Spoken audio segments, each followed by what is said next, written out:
everyone. Welcome to Spirit Switchboard. I'm your host, Carrie Lynn Shellhorn, and you are listening to us live on the United Public Radio Network and the UFO Paranormal Radio Network, 105.3 in the Gulf Coast and 107.7 FM in beautiful New Orleans.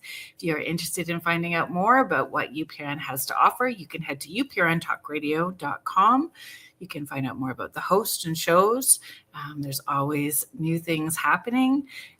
And there's something for everyone. It is not all high strangeness and paranormal. So you can head to UPRN. Yes, sorry, folks. UPRNtalkradio.com and find out more. Hi, Heidi. Thanks for being here. Hope everybody's having a good day. We've had this crazy weather today. We had this warm weather. Kids are out in shorts. And the next thing you know, we've got inches of snow. It was crazy. Just crazy. You guys, Heidi, are you having crazy weather today too?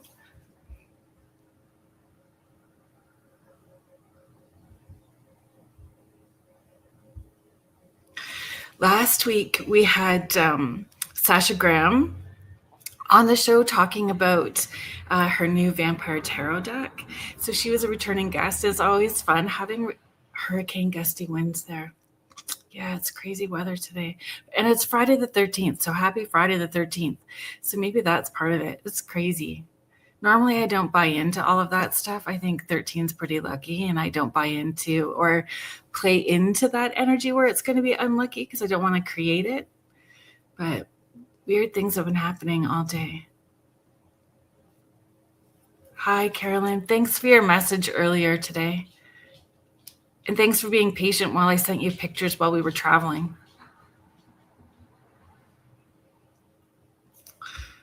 Hi, folks. Hi, thank you so much for being here. Cold and hot, agreed. So our returning, I love having returning guests on, when we have a great conversation and they agree to come back on and we can continue those conversations. And today's guest is a returning guest as well too. Hi, Sue. Thank you so much for being here. Kiara West, thank you so much for being here. Julie Dow. Hi, thank you so much for being here.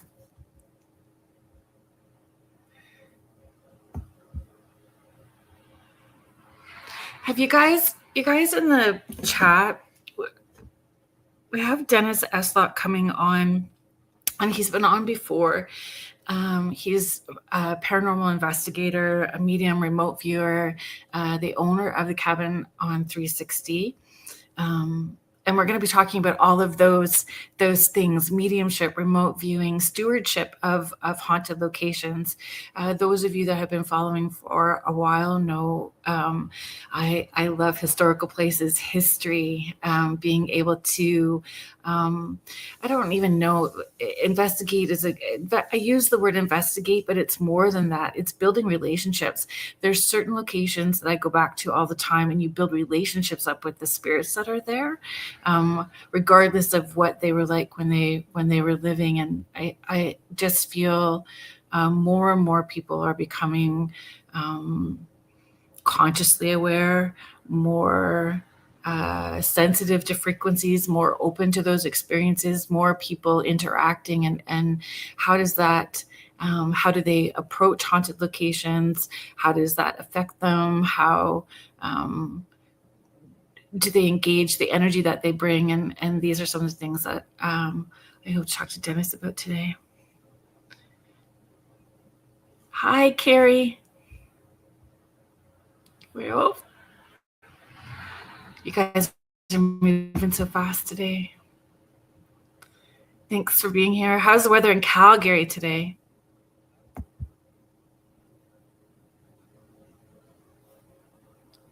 Love the feeling, the old history, walking through old buildings and towns. I do too.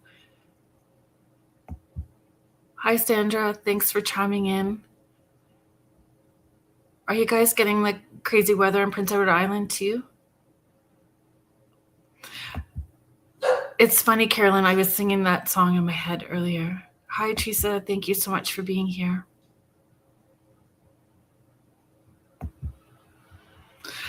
Okay, folks.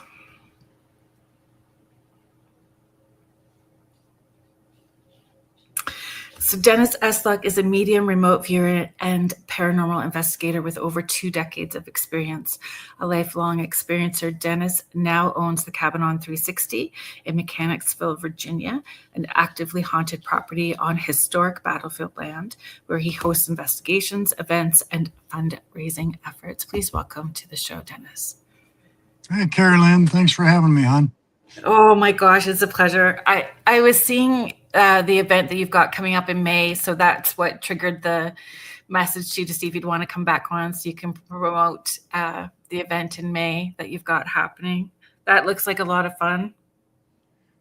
Yeah, that's Cabin Con, which this will be our second year, May 15 and 16. And it's kind of just a gathering of friends and let them set up vendor tables. I'm going to have presentations done. I've got a couple of workshops. I have a amazing few speakers at this point lined up, but one of them is Kim Sage. And I love Kim. I love she her is so much. such a sweetheart. She truly, truly is. And she works with a sense of authenticity and integrity Yes. and compassion for both the living and those in spirit. I adore her. She's been on a number of times and has helped me personally too. So I adore her. That's awesome.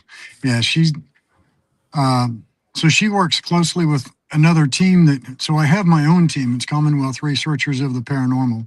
Right. And then she works with Fredericksburg Paranormal Research and Investigations, Right. FPRI, and they're at Belle Grove this weekend, I think. But we all work together. We're trying this thing that we've all heard about it, and it seems to be about as elusive as the Loch Ness Monster, called para-unity. High five, my friend. But it does exist. You just have to find people that are in this for the right reasons, that their heart's in the right place. And it is amazing, the circle that I am part of and honored to be part of. You know, FPRI, another group is Pandora's Peregrination, and just such a wonderful group of people that we all get together, we all do what we need to do, and it's for the general cause of just let's connect with spirit and see what we can learn about that side. Yeah. What I love too is the there's no competition, there's no comparison. There really is just holding that time, space, and energy with one another, and we can learn from one another. Like that, we are open enough to understand that we're all still learning, and that's important. Yeah, and the only competition we have is with ourselves to be better than we were last time. Yeah. And that's it. And it is amazing when you get people like that all together, what you can learn in this field and what you can garner from spirit, not just in answers, but in helping locations or helping a family in need that's having issues in their home, or, you know, it just, and it's very fulfilling to be able to do that. Yeah. Thank you, Martha. Oh, hi. We appreciate you helping Dennis out. It's a chore, but I love it. No, she doesn't. Are we going home? Yes. So for the listeners and viewers, I am on the disabled list at this point. I had a argument with gravity and I lost. So I am currently in a very large boot for my right ankle that is screwed, glued, pinned, and nailed back together. So my best friend and lead volunteer with the cabin, Martha, say hi, Martha. Hi, Martha. Is stepping up to have my 6, which I think is wonderful. I couldn't ask for a better person. Again, it's that para-unity. Yes. He holds me to it. It's got me by the neck right now. That's funny. Oh, we may lose. We'll see how the connection works because it looks frozen at the moment. So we might I, be in I and out. lost, there we go. Yeah, I lost Wi-Fi. Once yeah, it broke Wi-Fi, it had to reestablish on the cell network. So we should be good though. yeah. But yeah, it's a matter of, all of us have the same ideas. We want to know what's on the other side. We want to be able to protect, preserve, and help historic locations. And, Mhm. so we get together and we just have a blast and do what we love to do. Yeah, I love that. I and it's the history and it's the relationship with the spirits that you create too, right? It's there's a relationship that happens, and um yeah, I find that part very fascinating and rewarding and exciting as well too. I don't know if we do you feel that we can learn all the answers? I don't think that we're allowed to know everything. That's the key. We will learn just so much, but there are things that I don't think they're permitted to tell us. You know, Okay. like when you went through my bio, it says with, more than a couple of decades of investigating. And I've asked on so many occasions, can you tell us what it's like on that side? Um, I don't think they're allowed to tell us. Yeah. You know, I mean, we can get some things like, is there a sense of time? Can you feel a sense of emotion? Is there empathy on that side? And I've gotten affirmatives on those, but there's so many other questions that we have that I don't think we're allowed to know till we're there. Yeah, I agree. Carrie, I just want to reassure you that Dennis is not driving. He's He is driving. Stop! Stop that! Says the driver's ed teacher. I'm in fairly good hands anyway. He's princess passenger today. Oh, you believe it? That is all him. Don't let him fool you. Yes, Carrie is Drive Carrie. chauffeur. Carrie is just sharing. I have learned that you have to ask the right questions, and we talked a little bit about that prior to the show airing, before going live, about asking the right questions. So, what is can we talk about that, about asking the right questions? Sure. So I think a lot of times spirits, and especially in locations, if you're going, if you're investigating a private residence where the spirits aren't talked to or interrogated on the weekly basis, then the traditional old humdrum run of the mill, how did you die? When did you die? Those are fine because you're trying to establish that information to see how you can help a family. But in a location that gets investigated by teams, either nightly or even just weekly, they're going to get tired of those questions. So you have to think outside the box. That's What right. was your favorite cake? Um, and, Carrie, I'm a pie girl, so I always ask about pie. yeah, well, and I think you had a wonderful question that, like you said, we talked about this before the show. Your question, I think, is wonderful. Did you have a dog? What was your dog's name? What Mhm. kind of dog did you have? Those are the things that I think spirit are more inclined to answer in your heavily investigated locations, Yeah. because it's not the typical humdrum thing. And another thing that I tell teams that come in, or when we're hosting a public investigation like the charity events, and I've got 40 or 50 guests, I'm always telling them, don't go in there and treat it like an FBI interrogation. They're going to shut down. If you go in with that, when did you die? How did you die? What did you die of? They're just going to get tired and they're going to shut down on you. Keep Yeah. it friendly. I did, we did a group event just the other week, and I stepped up in front of one of the women there. And I'm like, if you walk in like this, and I'm standing right in front of her, and I'm like, is there anybody here who wants to talk to us? And I'm just staring straight at her face. And I'm like, now, you as a transparent American can see me, but I can't see you. And you're looking at me like I'm stupid because I'm asking, is there anybody here? And meanwhile, you're going, I'm right in front of you. Just walk in and talk to them like you're an old friend coming by. Yeah. Yeah.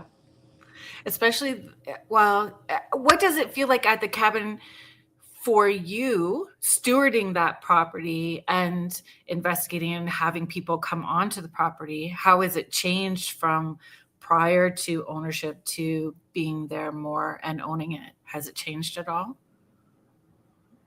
Yeah, I'm a lot broker and poorer than I was. Yeah. That, you know But what? That was one of the questions, like personally, how has it changed you? And that is part of it. I think that people don't necessarily understand. Like, I talk about that when I take people to places. There's a donation box for a reason. You know, yeah, the yeah, it's not. All right, so I have overhead. I have a lease payment to make. I have a power bill to pay. I have cable bill to pay. Um, if something breaks in the buildings, I'm responsible for it. Plus, I want to improve the property. Um, we spent a couple of $1,000s last year, late summer, to go through and clear back the brush and everything to open the space up a little bit more. And we have an area that, so at the cabin on 360, one of the buildings there is a little brick rancher. And there was a 12-year-old girl on that property that was SA'd and unalived by her half brother. So we're clearing and making a flower garden in her honor. That cost money. So all of these things add up. I want to do we're sit on battlefield from the battles of the Civil War. So I've got a Confederate area that I'm opening up to make an encampment, and a Union area. And, this requires equipment. Those are, they're big tasks. I'm also going to do a Native American site there and honor the natives that were there. And all of this takes money. And if I do just enough to pay the bills, to pay the lease, to pay the power bill on an average month, if I book the full weekend each month, I'm still falling short. So there's a lot of extra things that have to go in. We're having to do public events. We're having to raffle off nights of investigating. I just raffled off an Obelisk 6 device. I saw that. Yeah. That's a cool. But so all of these things go in to keeping the place up and running. It's not that and I've got some of the lowest rates around, but it's not that I'm trying to line my pockets with gold, so to speak. I'm trying to keep a little bit so I can progress and make the property a little better. The basement hadn't been waterproofed in years, so I had to go spend a few $100s buy the waterproofing paint. If the sump pump goes bad, I've got to replace that. It's on me. So, locations that have these exorbitant prices, they also have employees. I'm fortunate enough that I have a crew of volunteers. I've got my little core group of about 5 volunteers that I can rely on that do an amazing job. Yeah. But just monthly expenses.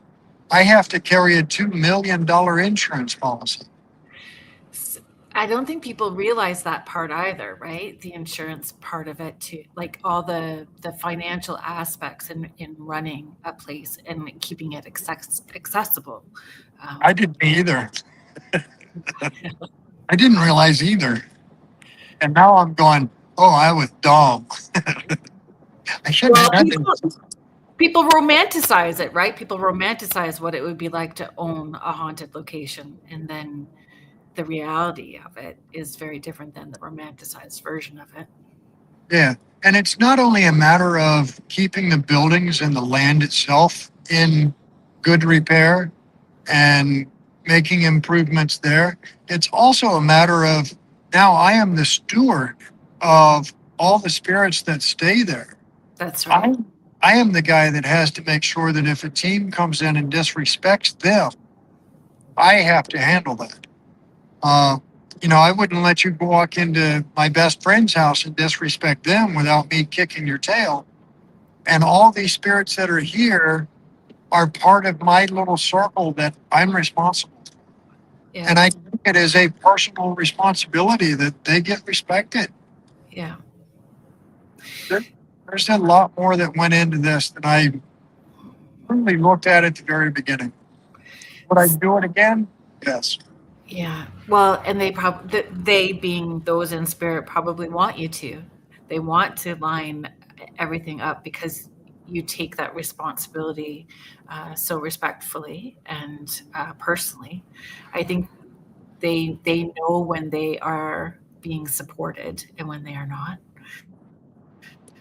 I mean, I just want to bring can't. up. Go ahead. Go ahead, Dennis.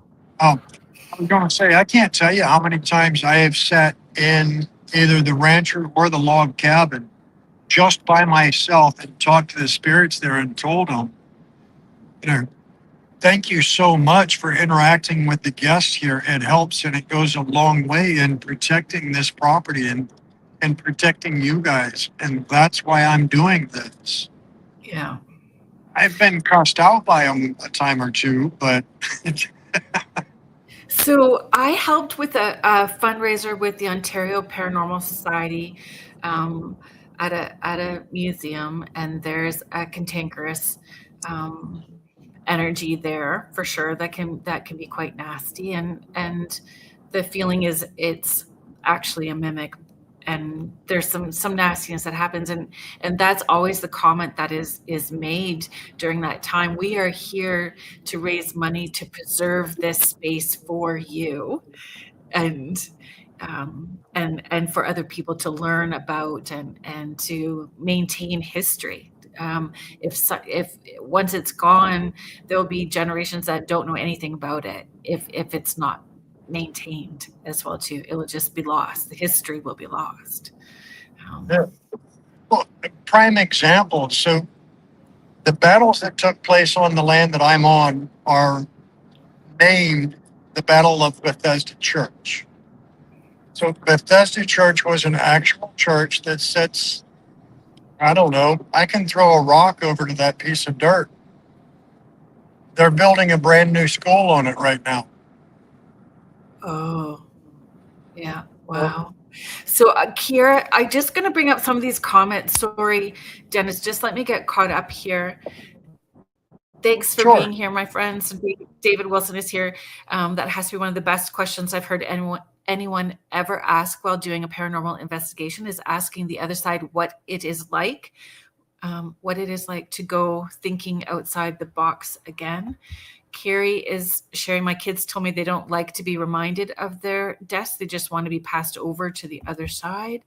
Carolyn Lee is sharing, when you say keep it friendly, I wonder, do they carry the same etiquette, social interactions from the era that they came? Like if you lived in castle, upper class, would they see us as underlings and not worth their time? Or so high in class, we don't know how to speak to them with etiquette they know? Yeah, I think that's one where they know the purpose, they know our energy, whether we're at their class level from their time or not. I think they understand our purpose more so than our social standing, so to speak. I don't think to them there is a hierarchy or a social standing. I would hope not, anyway. I don't feel that there is, but I do feel that they pick up on our intention. I feel they know our intention before we even land. I also feel that they can, that collective consciousness that we're all tapped into and part of one. I think they know who's going to show up ahead of time. They know who's going to be there. All of that stuff starts happening long before the 6 p.m. Meet in the parking lot. It happens prior. I'm a firm believer that they know we're coming before we know we're going. I agree 100%.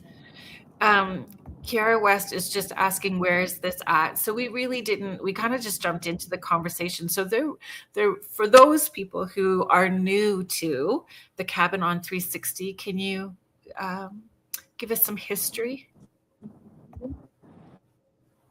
So we're situated about 15 miles outside of Richmond, Virginia. We're settled on the battlefields from the battles of Bethesda Church during the American Civil War. And we sit 3 miles away from another battle that is very historic, known as Cold Harbor. And Cold Harbor has the significance it has because of the number of dead. And it exceeded an 80% death rate, which is the highest per capita of the entire Civil War. So all the men that, well, not all, but a majority of the men that were going to Cold Harbor marched through and fought through our piece of property to get to that battle.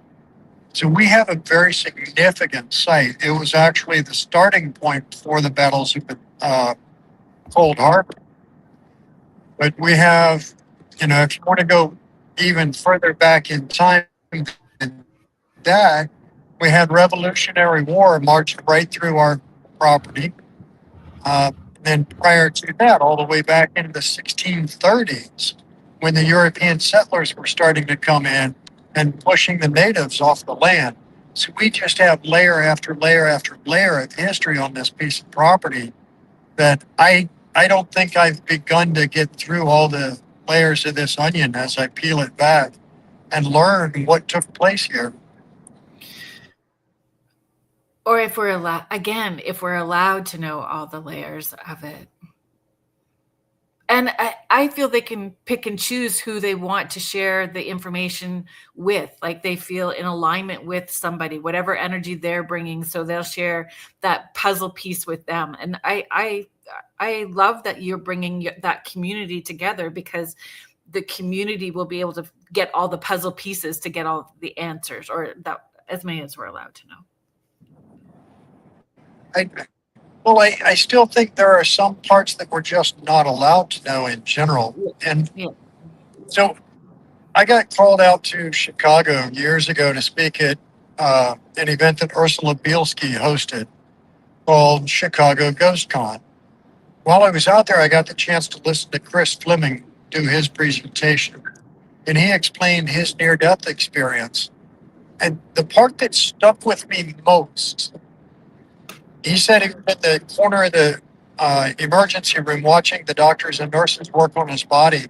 And then his favorite actress, for whatever reason, was the one that came and said, "Hey, come with me. I got something to show you." Took him out of the emergency room. He said, once we walked through that door, it was the most beautiful pasture I'd ever seen. The flowers were the most vibrant. The grass was the greenest grass I've ever known. I could feel what the grass felt as the breeze went by and touched it. It's like, I asked at that moment, is this heaven? And the response he got back was, this is my heaven. Yours might be 1,000 times more beautiful than this, but you're not ready yet. I have to take you back. So I think if that is truly the case, that we design our own heaven, I think they're not allowed to tell us what it's like truly over there, because I think too many people that are just absolute warriors and they fight through everyday struggles and they fight through those things that would take down a weaker person. I think they would go, you know what? It's just so beautiful over there. I'm just going to give up anyway and exercise free will and take themselves home. So that's interesting. My grandpa, anyway, Chris Fleming connected with my grandpa, and my grandpa had a near-death experience, and he saw flowers, wild roses, fields of wild roses, and all the horses that his family ever owned, and all of his brothers and his dad. And he said, I know that I'm not scared to die now, because when I die, I'm going to this space to be with my family, the horses, and this space. And I had an experience when I was giving a reading and saw through this person's eyes. It was a very different reading for me. And you and I both remote view, and how we work, I feel it's very similar, but it was very different for me. It was really very much being put inside this person's body as he had a very traumatic death. And then they showed me him wrapped this gauzy material floating, and what I perceive as angels, thousands of them all around, and his family, and there was singing, and there's colors I can't describe, I don't have words for. It was, I got very weepy because it was the most unconditionally loving frequency I'd ever tapped into before. And they showed me he just wasn't ready to talk yet because he was in that healing place, and to come back at another time and he would be able to come forward and share information. And that's what we did. We waited a little bit, then we tapped into it again, and he was able to come forward and share, and he was in a peaceful place. But I got into a funk for a while because that was home. I was like, oh my God, we're here at Earth School. This sucks. Like, I just wanted to be where that unconditionally loving space was. But it is a very big reminder that we can create that unconditionally loving space here, if we choose to, right? Like, how we can shift, at least personally, and see how far that ripples out around us. Yeah, I mean, I'm a huge believer in the energy that I put out, I get back. Mm-hmm. And if I put out nothing but a positive energy, and I try my best to put out a positive energy and a positive light, I get that back. And I think the universe knows when I'm down. Like right now with this foot, I am down. But the universe has stepped up. My friends have stepped up, and other folks that I didn't even know I knew have stepped up and done some amazing things just to remind me that the universe will look out for you when you do right by the universe and by others. Yeah, I agree. You know, but you mentioned that most loving feeling. I did a connection for a woman. I wouldn't know her if she walked up to me in a grocery and hugged me tomorrow. But messaged me and said, "Can you really connect to loved ones?" And I got the image of a little boy, and I heard him say, "Tell her," and this one's probably going to hit me because the energy and the emotion that goes with this one is just, for lack of better terms, it's an ass kicker. But I see this little boy, and he says, "Tell her I felt more love in that one decision than I would have felt in my brief existence." Mm. And I don't know what this means, but that's what I shared with her. Right. She sends back, "OMG, thank you so much." And I said, "He wants me to tell you that he can now run and play in the sunshine and play in the grass. And he goes fishing with Paw Paw every day. But he wouldn't have been able to do that without you giving so much and making that decision." And I don't know what the hell it means. It doesn't mean anything to me. It's not my message. So I'm not going to try to figure it out, which is one of the things that we have to learn first is don't try to decipher it, just deliver it. Right. That's But right. as it turns out, during her pregnancy, she found out that the child was going to be extremely deformed. It was going to be extremely unhealthy, would probably live a short period of time strictly in the hospital and never get to go anywhere. And she chose to abort the pregnancy to prevent that child from having that life. And then I get this older gentleman that presents himself to me, and he's got his arm around the little boy, and he kind of does one of these, like, "Look beyond me." And he says, "We're home. I've got him, and we're good." Yeah. And I described him to her, and she's like, "That's my pawpaw." Mm. Okay. So, it didn't take them explaining to me what was on that side or how it felt or any of that. All it took was them giving that message to her. And sometimes it's us getting in our own way to receive that message. Yeah. Well, I had this conversation with someone recently about, they had said you need a thick skin when you do this for a career. And I said, I don't think I have a thick skin, right? I don't think that I have a thick skin, but anyway, you learn to let go, right? I had someone say to me that they loved watching me work because when people tell me no, I just go, and just keep going. Because it's not for me to figure out, right? It just is what it is. I have a question, and those ones are powerful when it comes to losses, pregnancy losses in whatever form. If it's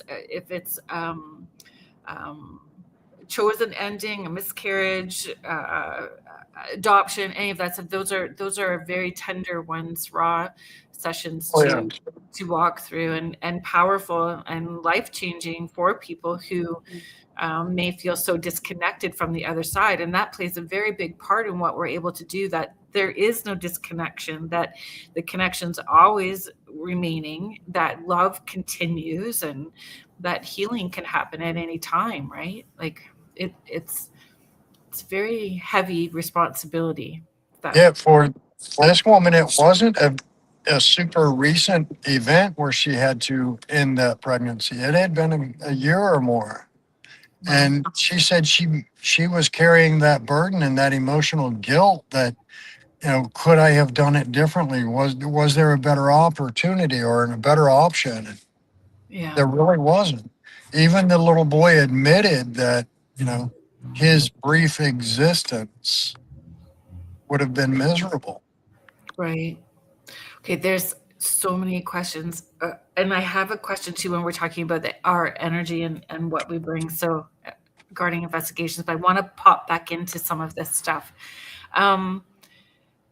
Lisa Morrissey, hello. It's so good to see your name up here. I hope that you are doing well. Another medium, folks, in our chat. And Lisa, if you've got anything that you would like to chime in and share to be a part of the conversation, please feel free to do so. Jody Schott, another medium and sensitive in our chat. We've got all of our folks. Sherry Madigan, thank you so much for being here. Ma James. Intuitively, I would think that they are past the politics of this world and have the answers to their belief system, whether they were seeking them or not. Agreed. I think they do. We have a learning curve when we cross over things that we need to play and learn. There was Julie Dow, I saw your question, so I am getting it. I am getting to there. Carolyn was asking, because you had mentioned a school being built on the property. So would you be afraid for the children who would be inhabiting the new school because children are more sensitive? I have a couple of thoughts about that. I don't know that I'd be afraid for them, not by the spirits, but more so by the living. And the reason I say that, when, let's say the little first grade Johnny sees a soldier there, a spirit, and tries talking about it, they're going to question whether or not he is having a psychotic episode. Maybe he's got schizophrenia. He can see people that aren't there. He's hearing voices that nobody else hears. Is there something wrong? Do we need to medicate him? That's my fear for those children. Yes. Not by the spirits, because the spirits are going to look out for them. That was the reality for my daughter. In grade 4, her elementary school was kitty corner. On every other corner was part of the cemetery. So the children's section, the mausoleums, and then the rest of it. And she was new to that school because we had moved. And she was like, Mom, the spirits are a lot. She said, like, go to the bathroom. They're there. And I said, so you know what you need to do. You are there for school. You tell them what the boundaries are. And if they need help, you tell them, Mommy and you will be there on Saturday. We'll go Saturday and we can talk to them and we can help them and we can do those things, right? So we made a plan, but she tried talking to somebody at the school and it didn't necessarily go well. But again, as energy workers, are we able to hold or shift the land there for that for the kiddos where the school is being built? Can we do healing work for the land? I think that's a possibility as well.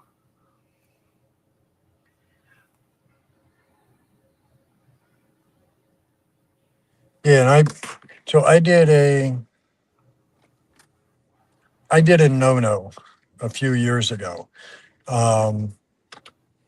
So I ended up in a little bit of legal trouble because I got You want stupid. to talk about that right now publicly? Are you sure you want to share about that? Are we Hey, good to share now? I own my mistakes. I know. I own them. If I ever ran for office, they wouldn't have to dig deep to find dirt on me because I throw it on the table myself. Transparency is important. I love Yeah, it. yeah. But I got a DUI. And here in Virginia, they automatically send you to counseling. So, in speaking with my counselor, which her and I hit it off very well, I had to go through 6 weeks of classes with her. But we got along very well. And at the end of my time with her, we're just sitting in her office, and I kind of looked at her and I see this woman present behind her, and I'm like, you know what? There's no better time than the present. I'm going to do this. Solange, let me ask you, with a doctorate on the wall, a master's degree on the wall, if someone were to tell you that they can see, hear, and talk to people that others can't, what would you think? And she's like, well, first thought would be some sort of psychosis, like schizophrenia. Wait, do you hear voices? Yeah. Kind of like the one that I'm hearing now that tells me your aunt wants me to let you know she's very happy that you're the one that got her black pearl necklace and you keep it in the jewelry box on top of your jewelry box on your dresser. And you talk to her frequently and tell her how much you miss her and how much you appreciate her pushing you to succeed. And of course, at this point, I've got, Yep. and then it was how the F do you know any of this? And I'm like, she's standing right there telling me, and you get the head whip. Yeah. Well, this progresses, like I share this with her, and her next question to me is, you realize what you've done, right? And I'm like, yeah, I gave you a message from a loved one. And she's like, no, no, no, no, no. Much more beyond that. Give you a little bit of peace. Well, yeah, that too, but you've also shit on every ounce of education that I've got here because every book here tells me you can't do that. And I went, yeah, well, I'm sorry, but you can. And then we get to the next issue. I've got a young boy that presented himself to me that's standing off in the corner. And he's telling me, tell her that her patient, Bobby, doesn't need medicated. Please don't let her medicate him. He sees me and we talk, and he's the only one I talk to on that side. So, of course, I share this with her. So you've got a little patient, I want to say he's about 10. His name's Bobby, that he's got an imaginary friend, little Johnny, right? How do you know that? His imaginary friend is standing in the corner cheering for your patient that you don't medicate him. He doesn't need medicated. Yeah. And that's what it came down to, was literally me proving to her that this works, this can be done, that you can talk to those on that side. And I probably kept that child, I hope I kept that child from being medicated. And that's what scares me most about them building on this historic site, an elementary school.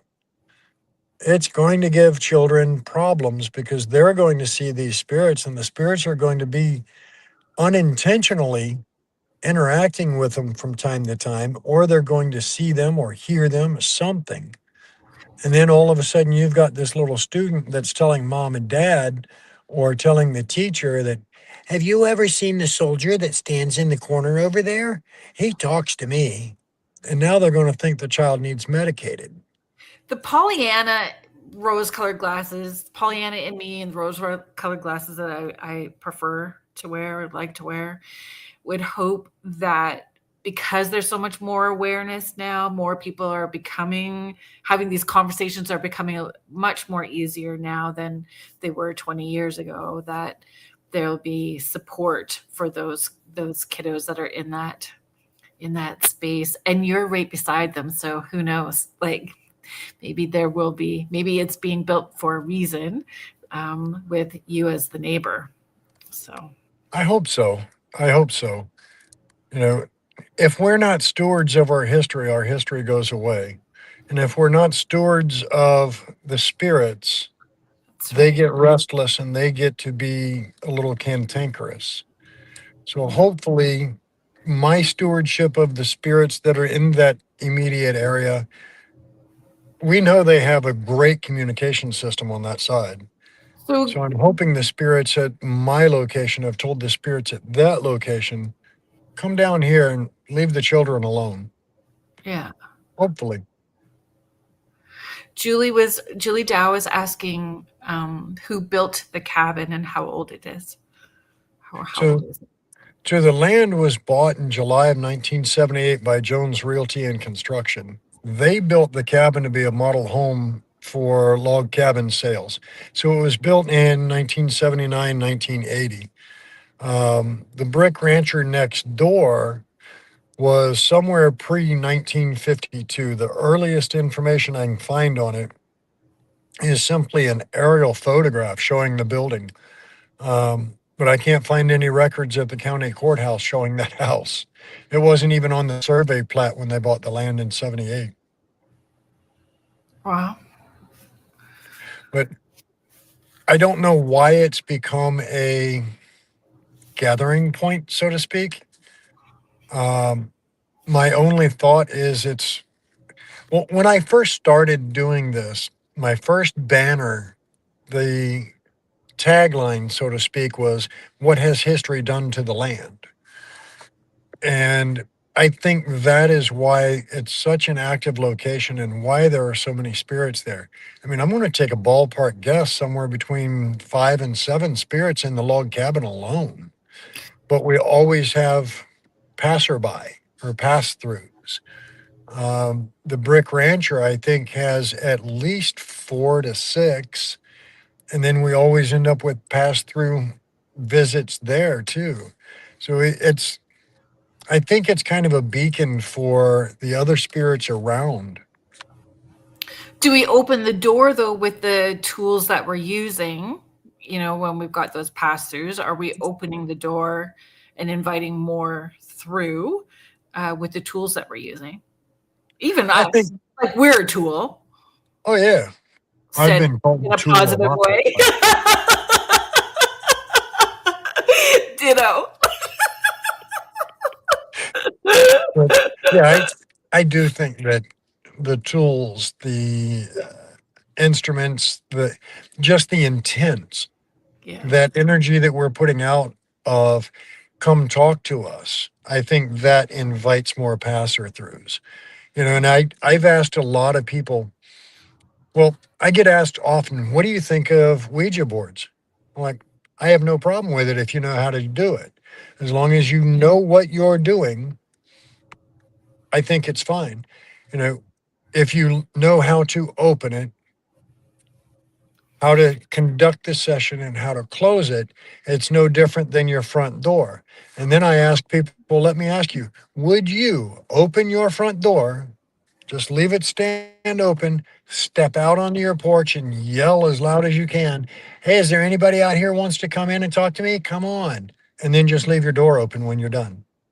Yeah. And they're like, hell no, I wouldn't do that. And I'm like, then don't do it with a Ouija board. Or an app on your phone. It's no different.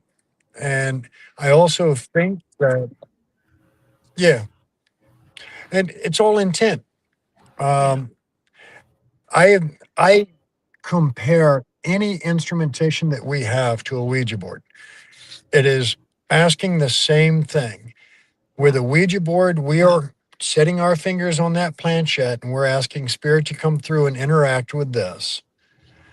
With a voice recorder, we're asking spirit to step up and interact with this. With K2 meters, REM pods, any device that we're using, we're asking spirit to come up and interact with that device. Yeah. What is the difference between anything else that I lay out on the table and a Ouija board? The fact that our fingers are touching the planchette, that's not a difference because your fingers are touching the voice recorder. So Yeah. there's no difference. It's all I intent and education. agreed. At the education part, agreed. The education part. I started doing paranormal dining with the dead. So I've been doing dining with the dead at restaurants for like 14 years now. So the paranormal is at locations that have that haunted history, and I bring all my paranormal equipment, and then I'm able to educate people. This is how it works, why it works. We can't do data research in the restaurant because everything's turned on, so we have the influences, but it's a good way to educate everybody about the influences and how it will influence the equipment. But I'm loving it. I love the education part of it. It's super important. Oh, look, Miss Rhonda's in the house. So Rhonda Harris, hello. Hello, Ms. Rhonda.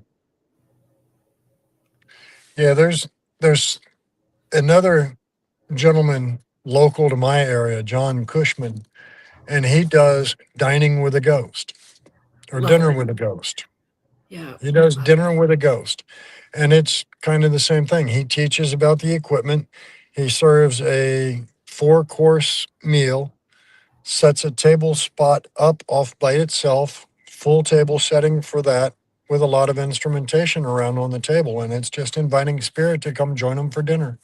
Yeah, I love I it. think it's a phenomenal idea. He and I are in talks about how we're going to set it up and what the logistics are of doing it at the cabin.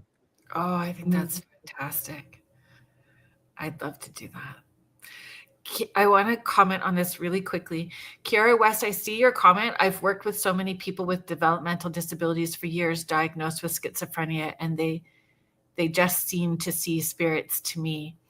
So, going back to what you were talking about, Dennis, there's a fabulous book. Oh my gosh, very long time ago, 19 years ago, when my kiddo was 2, I had my first podcast. It was for parenting kids that were intuitive. That was my very first podcast that I ever had. And one of the guests I had on was Bill Stillman, and he wrote a book called Conversations with God. So if you do work with kiddos that are people who are nonverbal, it's Autism and the God Connection. Autism and the God Connection, and you might find it very interesting. Anyway, I still do, and relative today, even though it was like 20 years ago. And that's part of it, being able to connect with them on a different frequency and a different level. Oh, hello, Mish. Mish is chiming in from Australia. It's good to have you here. You mentioned something earlier, and I want to come back around to it. And you talked about the energy that we put out, we get back, and being mindful of that energy. So, it is something that I'm aware of as well too. So if we take that concept and that belief system, how do we incorporate that with investigations? If you're feeling off, or when do you know to tap out? How does our energy affect or influence an investigation? What do you notice, or do you stop it? Do you intervene? Do you give tips to new investigators or to groups before they're going into the cabin about the energy that they're bringing, or know when to tap out, anything like that? So with the Brick Rancher, there's what I truly believe to be an elemental spirit in the basement. And with that particular entity, it likes to play in your mind. So it will cause anger and potential violence, or at least violent thoughts. So I always tell people, if you notice your emotions change abruptly, or if you look at your best friend and go, man, that Dennis dude in the introduction and everything, he's really weird, isn't he? And your friend looks at you and goes, I'll eat your soul. Give him a break. Take him outside for 5 minutes. Just let him get some air. So yeah, there is warning on this, because we all have to be cognizant of what we're taking on board. Not everybody is empathic. Not everybody is empathetic in any way, shape, or form. not everybody is the sponge for energy that you and I do. Like I can walk into a room and I can tell you who's sad, who's happy, who's mad. Uh, I take it all on board, but not everybody can. So you have to kind of make sure that those are the ones that know if you change, take a break. As far as what we put out, if you go into an investigation and you're cracking jokes and you're having a good time, um, that is the best energy that you can put out. I Um, agree. on my rule board at the cabin, rule number 1 is have fun. And then the very last rule is see rule number 1. That's That's fun. just the way I believe in it. You have to have fun. And Spirit's going to partake in that fun. It's not going to be a matter of, you know, I'm a firm believer that, and pardon my French on this one, if you're an asshole in life, you're going to be an asshole in death. Just because you get a new form, a new shape, a new plane of existence doesn't mean you get a new personality. You're still going to be exactly what you were. So Unless try, healing happens, right? Like they'll show me that they were an arse when they were here, but here's what I've learned from this and how I'm trying to make amends. And I think there are some spirits that stay in that stuck space and choose with free will not to elevate up in their frequency, and so they do remain an arse. yeah, and for the most part, that's the only variable. Have you ever watched the movie Ghost? Had Yeah. Patrick Swayze and Whoopi Goldberg. Yeah. I love that show, and I think it was much closer to reality than what even the writers realized. When he's trying to contact his wife, Demi Moore, and she doesn't hear him, she's oblivious to him, even though he's standing right beside her, screaming in her ear. Or when he's in the subway trying to move the bottle cap, Oh yeah. trying to kick the can and falls on his keister. And the other spirit finally walks over to him and goes, "You're not doing this right. You have to focus all of your energy on that, and then you can flick the bottle cap." I think that is a lot more of what it's like on that side than they even realize. And I do this with a lot of people that question me. I'm like, when you first came into this plane of existence, could you walk? Well, no, I was a baby. Oh, could you talk? Well, no, I was a baby. Oh, and on that side, they're babies too. The trouble is we don't know how long. Yeah. But I think there's also a, if you want to call it this, a free pass, a little window of time when they first get there where they have the ability to come back and let us know that, hey, I'm here, I'm okay. And they try to make it a little easier for us to deal with the fact that they are gone because they're perfectly fine at that point. Yeah. Yeah, I agree. And why that activity is so intense in that first little bit after they transition, and why it sort of eases up after a while.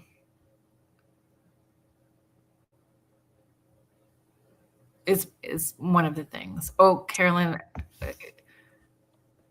Sorry, Dennis. Did you have something you? No, I'm just trying to read. That's why you see me doing this. Because on my screen, it's about that big. So Carolyn is asking, do you get spirits that follow you home or nasty ones? And, so I had when you were on last time, did you get a photo of that elemental? I did. Show us? Yeah, you showed us a photo the last time you were on of that elemental. It's a wild photo. Now that one is at the cabin or in the brick rancher anyway. I have had spirits come home with me, and fortunately I have dogs. And dogs are extremely sensitive to energy. Their whole world is based on energy. At the time that I had one follow me home, we had 3 dogs. And normally when I get home from being gone, the dog's like, yay, yay, dad's home, dad's home. And tails are wagging, a little butt's wagging, and the head's bobbing. Well, this particular time, all three dogs did that usual, yay, dad's home, dad's. And they went to the other side of the room and laid down with their back towards me. Oh, Wow. okay. Something's off. I know what it is. I stepped outside. I did a grounding session. I did a cleansing and blessing on myself. And I told whatever was with me, you have to go back. You don't belong with me. You go to your home and leave me alone. You are not permitted to be here. I walked back in the house, and now the dogs are perfectly normal again. So it does happen. They can cling to you. Um, and it's not just from a haunted location. That's Let's right. say, going to the grocery, spirit there sees you and goes, wow, they look exactly like my long lost love from high school or whatever. Or they hear you in a conversation, or just your energy feels good to them. Yeah. They can stick to you. Yeah. This little light of mine, bright above your head, right? Like it's that frequency. Agreed that they can show up from anywhere. It doesn't have to be necessarily a haunted location, for sure. Dennis, I'm going to do our station ID. I was supposed to do it at the top of the hour, so we're a little behind. So we're going to do it now so I don't get in trouble. So, folks, if you are just tuning in now, thank you so much for being here.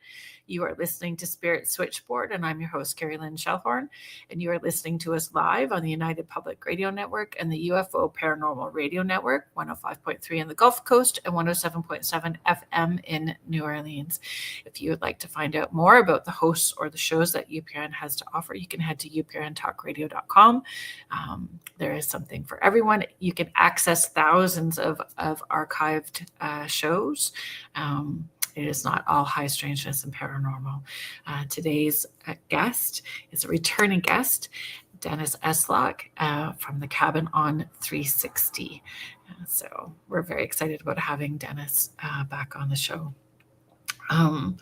Heidi, driving and listening, thank you so much for driving and listening. I hope that you are feeling well. Heidi's chiming in from Colorado. I'm so behind today. I started way too late, migraine and ickiness. The weather can create that, especially when you are extra sensitive. What happens if we forget the station ID? Well, I don't want to find out what happens if I forget the station ID. I get probably an email that doesn't say, happy hi, Chiquita. It is a what the heck, Chiquita, you forgot this. We don't want to find out. You're welcome, Heidi. Dennis, are we all good? You're back on the road? Yeah, we stopped back at my house, and my wife has now joined us, and we're headed for dinner. Oh my gosh, that's yes. Where are you going for dinner? I'm all about snacks and food, man. It's all about food. We have a Mexican restaurant called El Caporal, and they have a meal that I get it every time we go there. It is steak alambre, and it's got green onions and peppers and cheese sauce and steak slices and the rice. Oh, I'm all about goopy cheese too. Cheese sauce? I'm in. Yeah. Yeah. I couldn't grow up around this stuff because I'd be the size of a house. Well, I'm probably on my way. But so another question, as a medium, as someone who is extra sensitive, and even as an investigator, are you starving when you're done? Are you hungry? Like, does it take up a lot of energy for you? With just a basic reading for somebody, not necessarily hungry, but tired. It does take a lot of energy. And depending on what it is, if I get emotionally run over by that connection, it's even worse. I agree. Like the one that I mentioned a little while ago with the little boy, that one took a huge toll on me. My wife walked outside. I was actually sitting on the back deck, and she comes outside to see me crying and looked at me like I was weird and goes, "What's wrong?" And I just showed her the screen and she went, "Gotcha." She went back inside. Yeah. But that one kicked my keister. You know, I don't know how long that woman had felt guilt or how severe that guilt was. I know it was somewhere around a year. That was the best answer she gave me for time frame. Um, but she did let me know that I was able to make her feel so much better and relieve her of a lot of that guilt. And the hardest part is if you think about the switchboard operator, like back in the 1950s, where you Mhm. would make a phone call and you'd go, "Hey, Helen, can you connect me over to Doris?" And Helen's sitting in the middle with a headset on and she's plugged into, uh, you know, Alice that's now talking to Doris, and you're in the middle listening to this. You're taking that energy and everything from both sides, and you're Yeah. getting run over. Yes, we do. Yes, we do.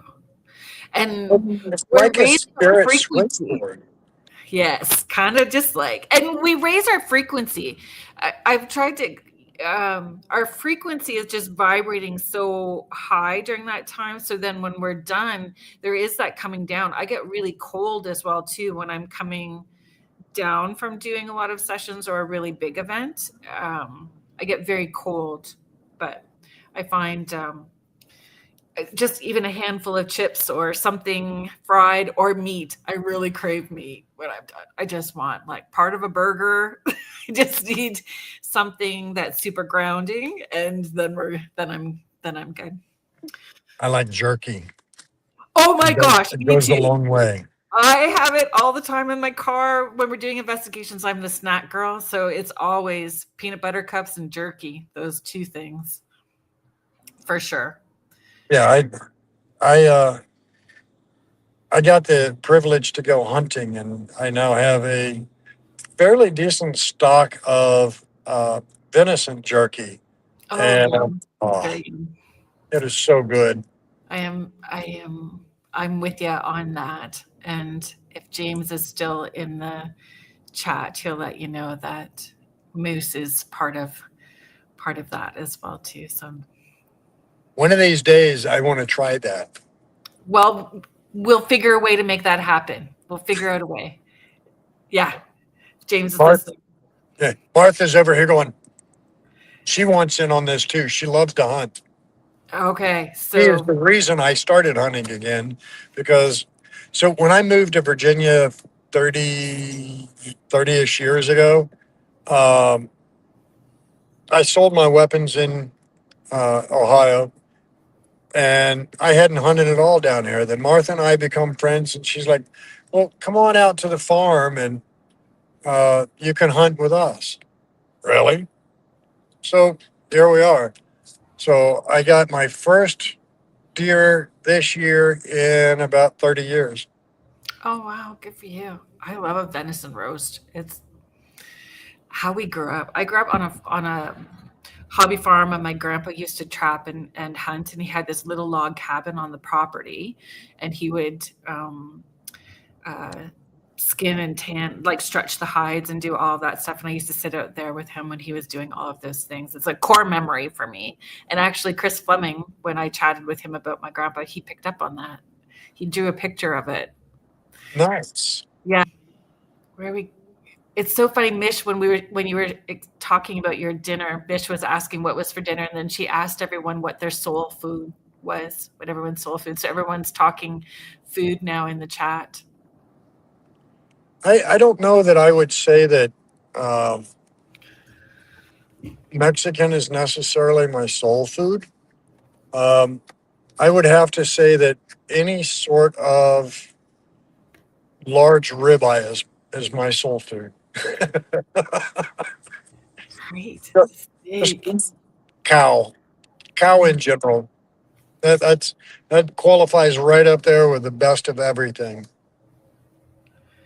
Okay, I want to come back. I had all these questions, and I don't think I've asked hardly any of them.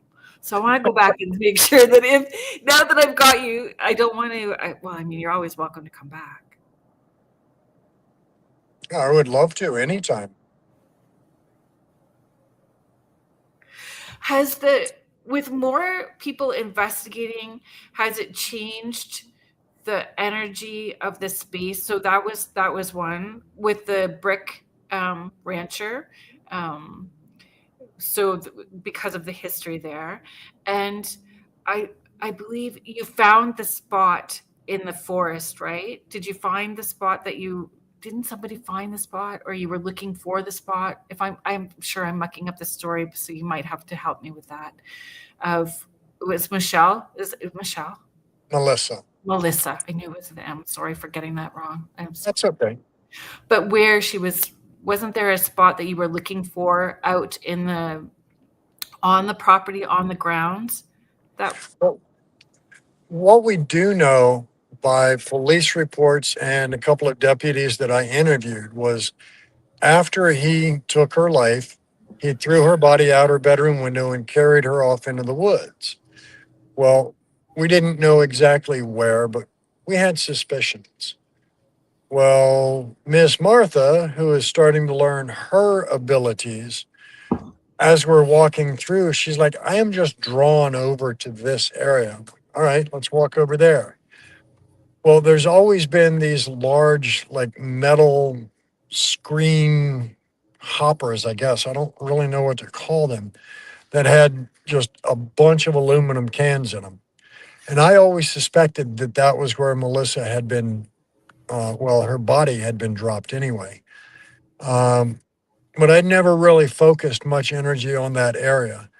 Well, we end up walking over through that area, and Martha just nopes out on me. She's like, nope, nope, nope, I can't do this. Nope. And off she goes. All right, well, I think we figured this one out. Um, when I finally get her calmed down and she shares with me why she did that, she said it was just too much. That was, she was letting me know that that's where she had been dumped like garbage. And I just couldn't take that. I couldn't take that energy. Okay, that makes sense. So now we have a very good feeling of where this 12-year-old girl's body was dumped like just common rubbish. And that's where we're going to create her flower garden and memorial garden. beautiful. That's a beautiful way to shift that energy, right? Yeah, it's it's something that I can do that one honors her and makes that area for her not such a negative. It's somewhere that she can go that doesn't just remind her absolutely of the tragic time, but now it's something a little heartwarming because this is done to show you that you are loved. Yeah, and remembered, right? Yeah. When you And were sharing the story that in my squirrel and Red Bull brain that I got going on today, well, between that and the Chihuahua brain, which is a whole other thing.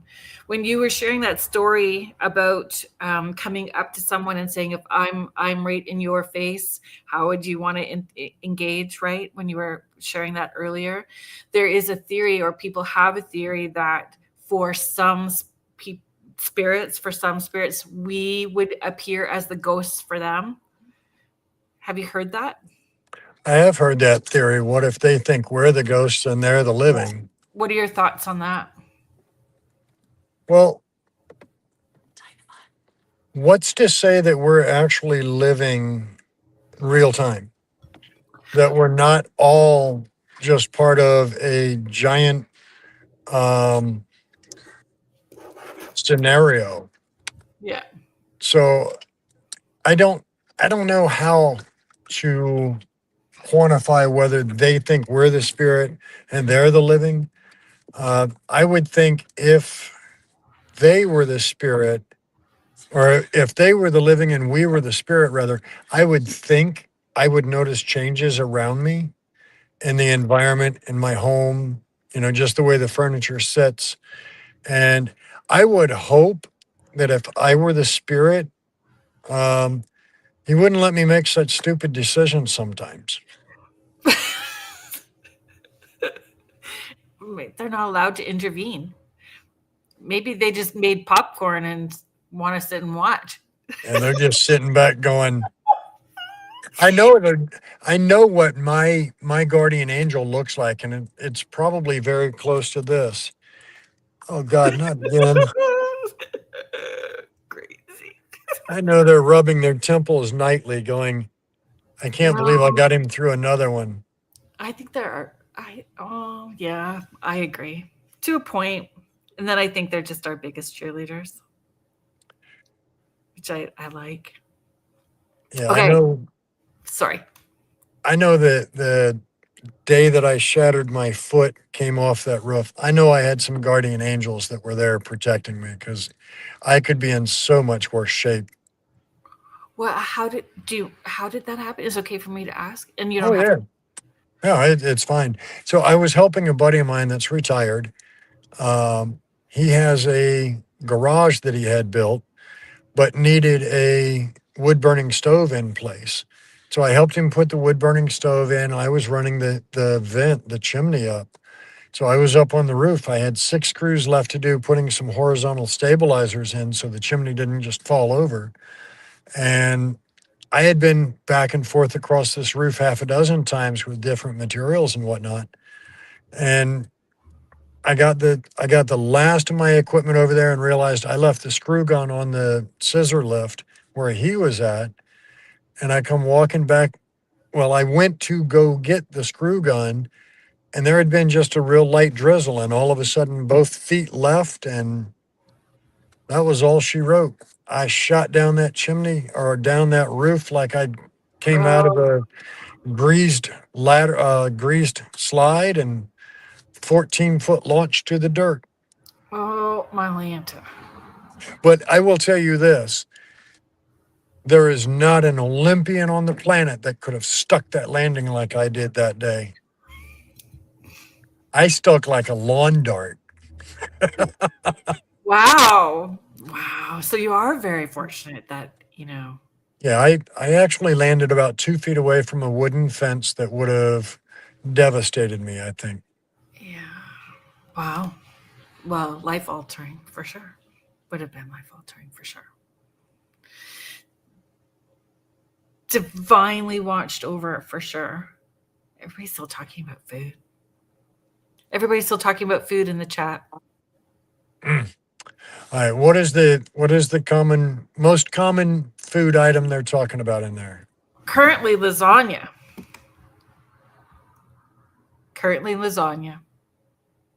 Oh, I love that. Currently lasagna. Okay,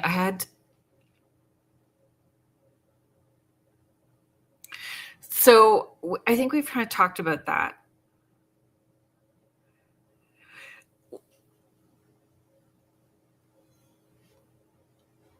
One of the questions I wanted to ask was about mediumship. So for paranormal investigators, what do you think a good paranormal investigator could borrow from mediums, and what do you feel mediums can borrow or learn from disciplined investigators? And we're both, right? So we're kind of in that both world. And more teams use mediums now are more comfortable, but I know prior, like when I first came to Guelph and was looking to investigate, I was not necessarily welcomed as a medium into groups. It's different now, but how can we blend that? What can we learn from each other? So I'm going to tackle that first question. What can investigators learn from mediums? And I would say empathy. Oh, that's a good answer. I like that. As mediums, we have to take on the energy that spirit is giving us, and we have to be empathetic to that, simply because we know what they're feeling. We know how it feels. We know what that emotion is. We know how crushing that pain can be mentally. So we have to be empathetic to them. And I think if investigators are more empathetic towards the spirit, they'll get a better result. And as far as what can we as mediums take from the basic investigators, um, I think I would go with a better sense of curiosity, because we don't ask a whole lot of questions. We just kind of, or at least the majority that I know, we just kind of sit there and wait for spirit to tell us instead of us prodding them through uh, what we need to know. I don't ask many questions when I'm doing an empathic or a mediumship connection. I let spirit tell me what they want to tell me, and that's pretty much all I get. Oh, I'm nosy. I try not to be. 1,000 questions. What about this? What about this? What about this? I'm pretty nosy. I mean, I try not to be unless I've got a skeptical person that I'm giving the information to. Like the first time that I did a connection in front of my wife, prior to that, she had thought I had just finally flipped my last marble in. The cheese had slid off the cracker and I was done. And I'm like, no, honey, I truly do this. And she's like, well, how do you know what you're saying is right? And I said, because Spirit's telling me and they're not going to lie to me. They have no benefit by that. That's right. And she was like, okay. Well, then she brings me a Post-it note home and stuck it on the table in front of me. And I'm doing evidence review from an investigation that prior weekend. And I looked at the Post-it note and I see this man's name. And then I hear this belly laugh, just this deep belly laugh. And I'm like, okay, we're going to do this. So I shut the laptop, took off the headphones, and I just looked at my wife and I said, all right, what about him? She's like, tell me about him. What do you get? So I actually grilled him so I could get specifics to give her that she would know I hadn't just lost my mind. Right. I think she was ready to have me committed, honestly. But, that gentleman did a great job letting me know some details that I wouldn't have known without asking. Right. Well, And of course, then he came back a few nights later and visited. I'm watching TV, just kicked back in my recliner. The wife's in her recliner over there. And I hear that belly laugh again. I'm like, oh, hell, here we go again. So I pay attention to him. And the only thing I did was I asked him, what can I help you with? And he's like, he tells me, tell my daughter, which called her by name, in the drawer to the right of the washing machine, she'll find her jewelry. So I tell my wife, I said, hey, you need to call so-and-so and tell her this is what I just got told. What? Trust me. So she calls the person that she is told to call, which was actually her friend to begin with, not mine, was actually a coworker with her. But she calls her and says, hey, Dennis says your dad tells him to let you know the jewelry is in the drawer to the right of the washing machine.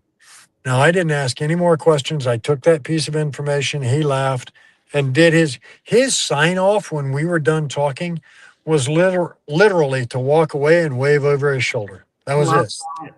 it. Love But, it. Love it. daughter's like, well, why in the hell would my jewelry be there? I wouldn't have put it there in a million years. I've called the hotel. I've looked through my luggage 3 times and blah, blah. Why is oh, tell Dennis to tell Daddy thank you. Dad just wanted her to know that he'd stopped in. So he hid this bag of jewelry. She had just come back from a week-long business trip and couldn't find her jewelry. And that's hard for people to wrap their heads around, that they can relocate Yes. things. They can relocate things. And they do it, I think, well, some of them do it just to be a smart aleck. Yeah. Some of them do it just to let you know they've stopped by. Yeah. Maybe they're doing it to protect you. Any one of a dozen reasons. To trust and believe that it's possible, that the connection's still there. I believe that also is a very big reason why they do that. Old school, in old school equipment, new school. new things. What do you personally like to use at all? If you use any equipment at all, what do you find works best? Is it a hit and miss, changes daily with the cabin? What do you notice? All of the above. I Love it. like to mix it up. Um, I've got bells that hang on strings that you have to manually touch and interact with. And I have some of the latest gadgets that are on the market. But my favorite, my standby go-to, no matter where I'm at, is just a simple voice recorder. And if I don't have one of my voice recorders with me, I'll use my cell phone. Download an app for your cell phone that's just named Voice Recorder, and it does wonderful.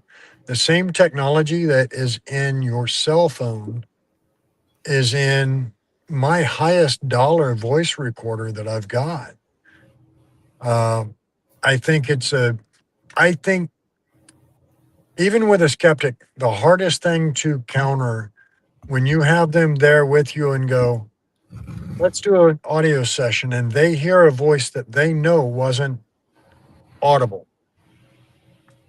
That starts them into that path of joining us as investigators going, I really want to know now. I heard this voice on a recorder that I know nobody said. And it starts that journey of curiosity, and it's so much fun. I have really gained a passion for using Polaroid camera. I love it when stuff shows up in a Polaroid camera, like on the film, and you just can't deny it. You can't Photoshop that. It's right there. And it doesn't happen very often that we get something, but when we do, it gets me very excited. I love using the Polaroid camera. And I've got a couple of micro cassette recorders that I use sometimes in lieu of the digital one. Yeah, You can't alter that. that's right. Well, and you can't flip it around. You can only record on the one side, and then that's it, right? Like you can't flip. Yeah, you can't overlay on it. That's right. Yeah, I have an old school tape recorder that I bring sometimes as well too. Yeah, I love that. I would say I use my dowsing rods all the time, but I use my dowsing rods to find my glasses, to find my keys. When it's kind of that kind of week, my dowsing rods come out a lot. Yeah, I don't trust myself enough with dowsing rods to stay stable enough. And, unless I hold true faith and trust in an investigator that's holding dowsing rods, I think it's very subjective. Right. So, for me, it's generational. So my great grandfather was like, this is where this all comes from, right? So he used to give readings and tea leaf readings and was a medium and was psychic, all of those things. And then my grandpa, his son, used to witch wells with the willow, like he'd willow witch wells, and he did all of that kind of stuff. So I feel very comfortable with that I have those generations working through me. So I think that's why it's one of my preferred tools if I was going to pull a tool out. Okay, if a first-time team booked the cabin tomorrow, what 3 things would you tell them to do before they even unpack their gear? I know that you have rules on the board, but yeah. So what different things? Sign the waiver. Leave a donation. Yeah, don't even get your shit out the car. Just sign the waiver. Yeah. 2, anticipate being respectful of all the spirits that are here. That's a deal breaker right off the get-go. If one of them in the parking lot is saying, I'm going in the basement and I'm going to see if I can provoke that thing into doing something, no, you're not doing that because I'm not allowing you to stay. Just prepare to come in with a respectful attitude and to be respectful. I don't want to micromanage them. I suggest to them, take a moment, ground yourself, leave all the trash energy from work, the kids, the craziness that the world has become. Leave all that trash energy out there. Let Mother Earth have that energy back. Ask her to replenish you with nothing but positive, and that should help you get a better investigation. If you could run one ideal experiment with unlimited time, budget, and support, what would you want to test? Wow. What would I want to test? I would want to test exactly what energy field powers spirit. Is it lunar? Is it solar bursts? Is it Human resonance? yeah, is it human energy, what we put out? Is it, EMF that is naturally emitted from the earth? If there were, unlimited time and unlimited money, and I had a staff that could monitor every single type of energy that we're aware of, watching the Schumann and see what's going on with solar bursts and all of that. That would be where I would have to go with that one. I love that. Folks, I wanted to ask you guys in the chat, just as we're moving off of food, I see you guys talking about willow witching and stuff like that. What are your thoughts? Like, for evidence, what do you guys not or put the most stock into as far as evidence? Do you need audio? Do you need video, personal experiences? Do you need psychic validation? What do you guys like? What's your own threshold for evidence? I'm all about the personal experience. Like, more than anything, I think that's what we're wanting, right? Like, we're looking for a personal experience when we go. I would love the personal experience to be backed up with, Sure. a couple pieces of equipment would be great, but the personal experiences, I really look to. And, the personal experiences are great, but unless there's a piece of equipment of some sort that can back it up, that's going to be just a cool story. For sure. And there's a difference between having an experience to have the experience or doing it as data research. And if you're doing data research, then you need to be doing the same experiments over and over again, using the same, equipment and guidelines and time of day and all those sorts of things. Like, it needs to be more structured. Well, so the paranormal is never going to be acknowledged by the scientific world because we can't control our environment. Yeah. And science, for anything to be proven by science, has to be repeatable. Well, I can't repeat talking to Mr. Curry that died in 1862 on command. It just doesn't work that way. So, the human factor and spirit factor and the spirit factor of, or the human factor of spirit. I don't know how the human factor of spirit. Yep. It just doesn't work.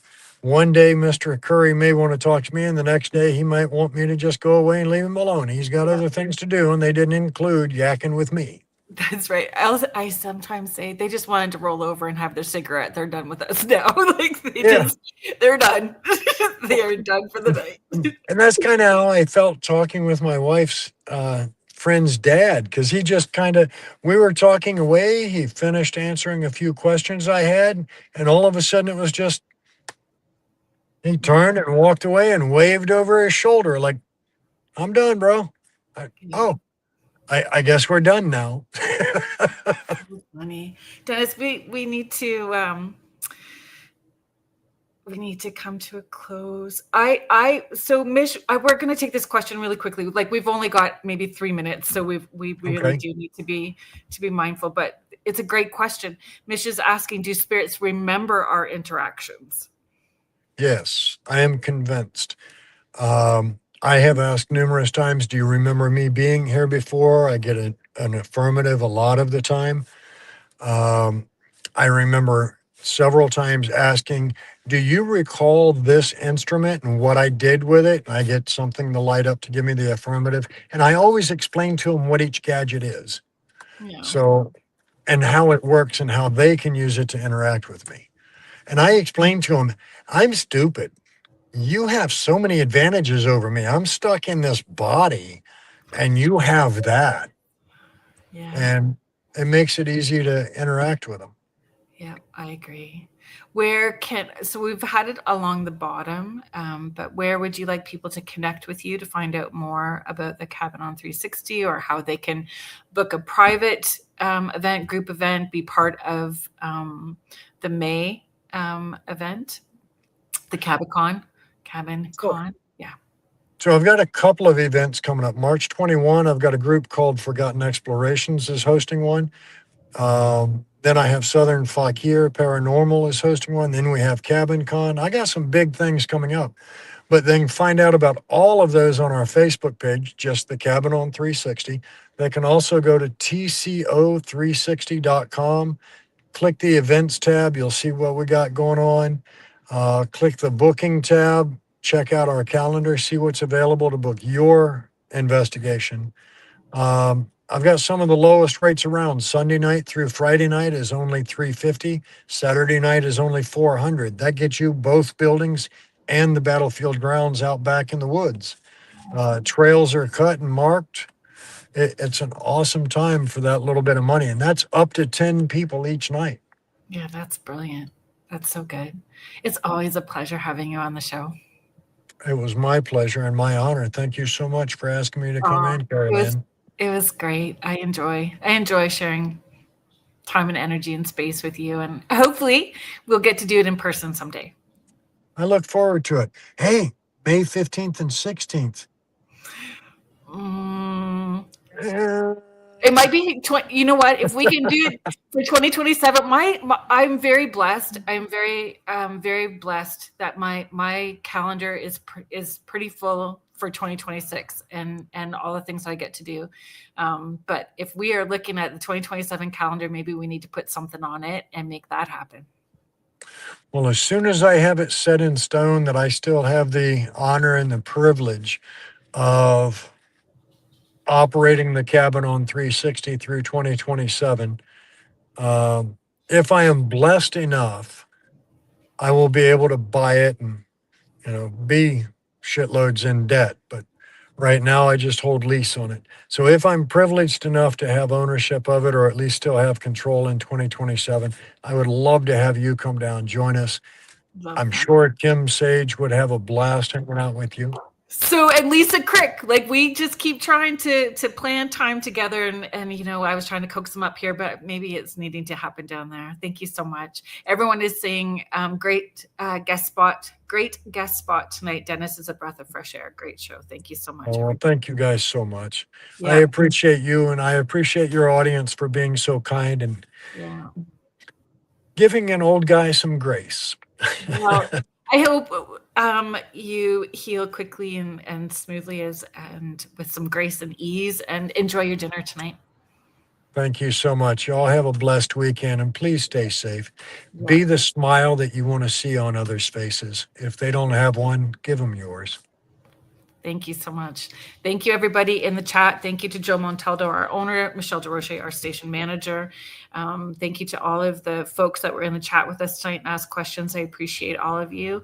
Thank you to the United Public Radio Network and the UFO Paranormal Radio Network, 105.3 in the Gulf Coast and 107.7 FM in New Orleans. Have a good weekend. Stay safe, everybody. Good night.